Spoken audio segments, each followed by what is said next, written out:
So kasama natin ngayon ang best friend ni Dr. Hayden ko na si Dr. Kenneth Lipana. At ayon sa kanya, more than 10 years na silang magkaibigan, from med school pa. So, ano ba ang anong hindi namin alam tungkol kay Doc Huwag na yung Hayden? ganyang tanong.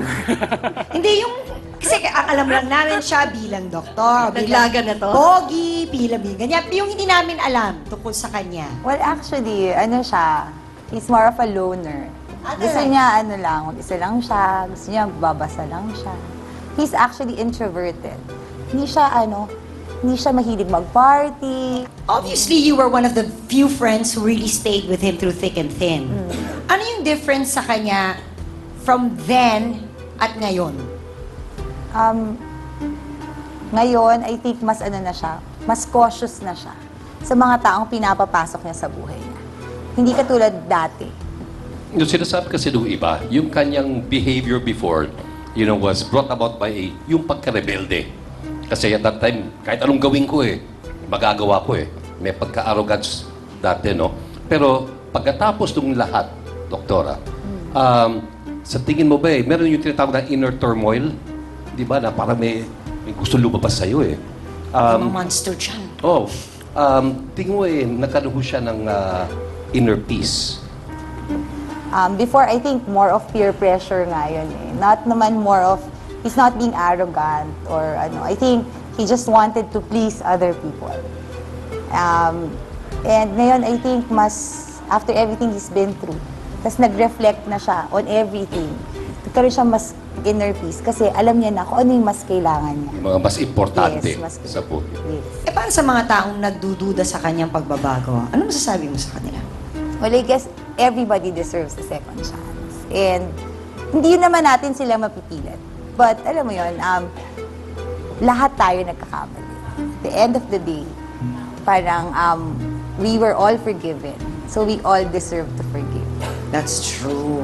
That time that he actually committed suicide, ano naman yung reaction mo doon? Di ba? Siyempre, parang, oh my gosh, ano ka ba? Twice pa, di ba? Oo, Ginawa. not once, but twice. Oh. Wala, naloka ako. You Yung didn't think sinabi you sa was kanya, capable? tanga-tanga mo. Oo. Actually, Ba't ka ginagawa yan? Kasi ako kung kaibigan ko, Actually, ano ka ba? sinabi ko yan. Talaga, no.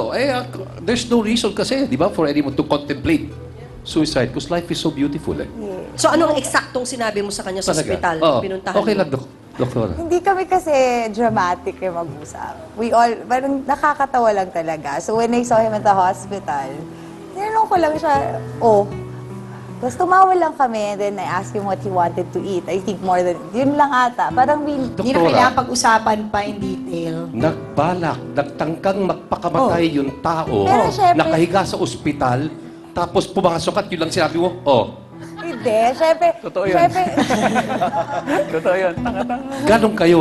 pero, syempre may mga times na nag-usap kami after na, nakalabas na siya ng ospital. Oo nga naman, kasi After. kagigising niya, Syempre bigyan naman natin siya ng oo chance, naman, no? ganun. Sabi niya, comatose ka, di ba? Sabi mo, for how many days? Ay, hindi ko siya nakausap the first Oo. time. Gano'ng pag-aalala bilang isang kaibigan nung nabalitaan mo? Hindi biro yun. That could lead to Yung death. first time, actually, doon kami nagulat. Doon ako na-bother. The first time, doon ko siya kinausap. But the second time, ano na lang kasi, parang, I always told him naman kasi after the first 2 suicide attempts na parang walang rason to do it kasi nga, kwapo siya, talino naman siya. Yung walang Ay, narinig yan, Nasa TV tayo. So, alam mo yun, parang... Kaibigan ka nga. walang rason para gawin yon. Ano masasabi mo doon, Edu? Ano? No, it's glad it's no. When you realize yung kanya, you can see yung kanilang pinagsamahan talaga, kakaiba. Coach Jared, alam naman namin na ikaw ang poster boy for second chances dito sa Face the People. Dahil marami ka rin pinagdaanan at minsan din talaga nadapa. Gaano ba naging kahirap sa'yo ang ma-prove na you deserve a second chance? Na dapat maniwala uli ang iyong pamilya, ang iyong mga kaibigan, na pwedeng magbago at sa totoo lang, ngayon ay life coach ka na. Para sa information lang ng lahat, youth pastor po ako before. So humahawak ko ng simbahan, ng mga kabataan. Ang miyembro ko po mga 100 to 200. So medyo malaki yung simbahan na hinahawakan ko before. Ang nangyari, nung panahon na yon, nagkaroon ako ng girlfriend. Nangyari, na-discrush ako yung girlfriend ko during that time. Siguro ko i-relate ko sa buhay ni Dr. Hayden, nasira naman yung credibility ko sa hinahawakan kong simbahan, sa mga leaders na na nag-assign sa akin dun sa lugar na yon. Dahil doon, eventually nawala ako ng simbahan. Umabot din sa punto na nagkaroon din ako ng mga addiction. Tumubok din ako ng drugs. Pero ang kinakaadikan ko talaga dati yung alcohol. Alcoholic ako dati, tsaka babae. Ang second chance kasi, ang mahirap kasi dyan, ibinibigay rin sa iyo yan ng tao. Ang second chance, dalawang area yan. Yung taong humihingi ng second chance, pag kailangan gawin niya yung tama. Pangalawa naman yung taong dati nagtitiwala sa kanya, nabigyan siya ng pagkakataon na pagkatiwalaan muli. Bigyan siya ng mga opportunities para i-practice yung dapat na tamang gawin. At sa akin, nangyari yung punto na yun nung alos pareho din kami ni Doc Hayden.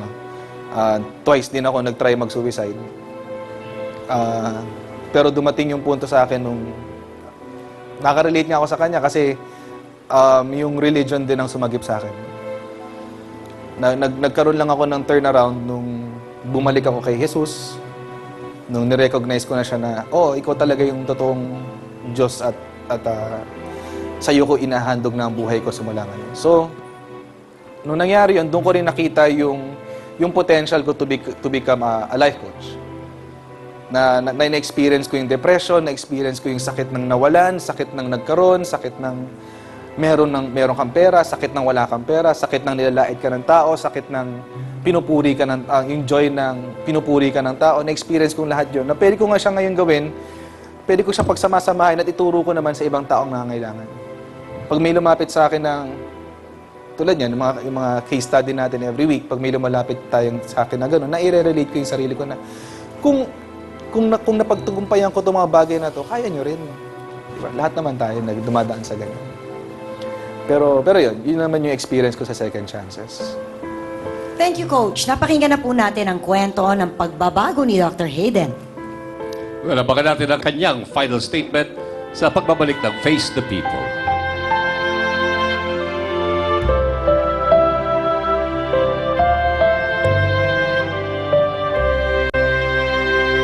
Sana dun sa sinabi ng ating Konsyensya ng Bayan, sana ay magsilbing inspirasyon para magbago ka, Dr. Karen.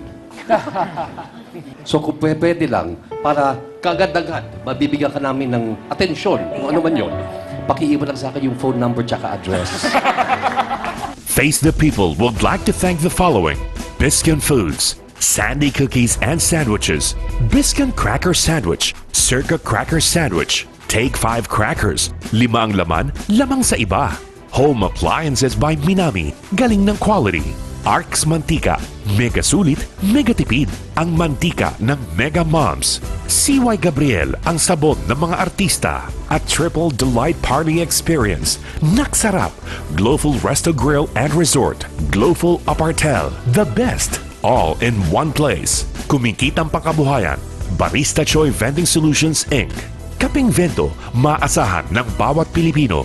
For your vending needs, call 961-1608 or 0918-807-0009.